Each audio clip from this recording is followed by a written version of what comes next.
A few years ago, I was going through a spiritual desert, during which I just felt God's presence had left me completely.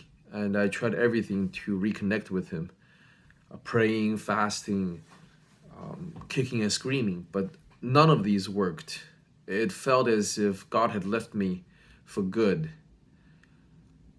Then one day, God gave me this dream, and in this dream, He revealed something to me, an answer to a question that had puzzled me since the beginning of my walk with Him. And that question was, why was Jesus called the Son of God? Because my understanding was, and still is to this day, that Jesus Christ is God incarnate. He is the incarnation of God, the embodiment of God. God being the creator of time, space, and the universe.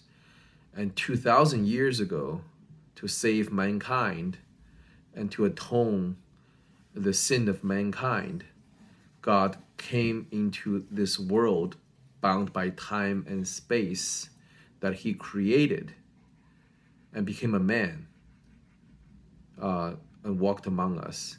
And that man was Jesus Christ. So shouldn't Jesus be called the embodiment of God or the incarnation of God?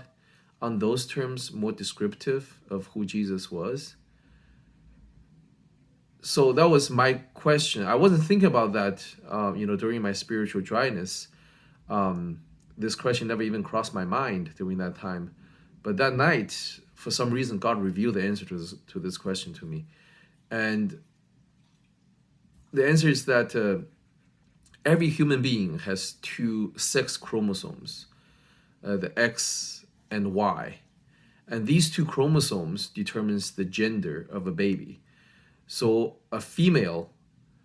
every female in this world has two X chromosomes, while every male has the X and Y chromosomes.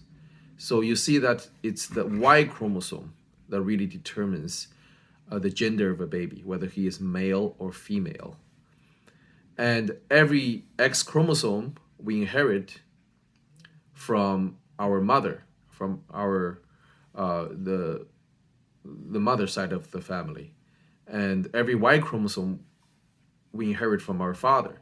So every man in history has the Y chromosome inherited from his father, earthly father, except Jesus Christ. And Jesus' Y chromosome was inherited from God's Holy Spirit.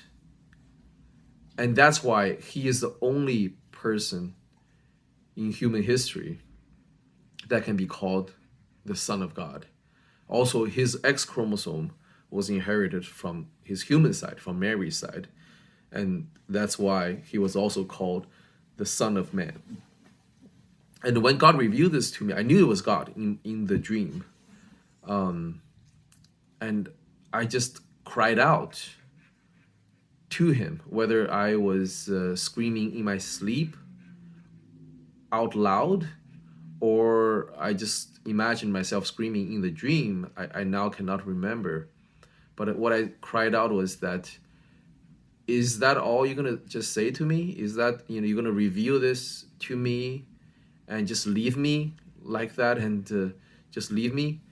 And I was, I sounded, a little bit agitated because I didn't want God to leave, because I was craving for His presence for so long, and it felt like He just gave me a taste of His presence and just was about to withdraw from me again. And at that moment, that was when I woke up. It's good to say that now I know that Jesus had never left me. He's always with me. And may His presence always be with you as well.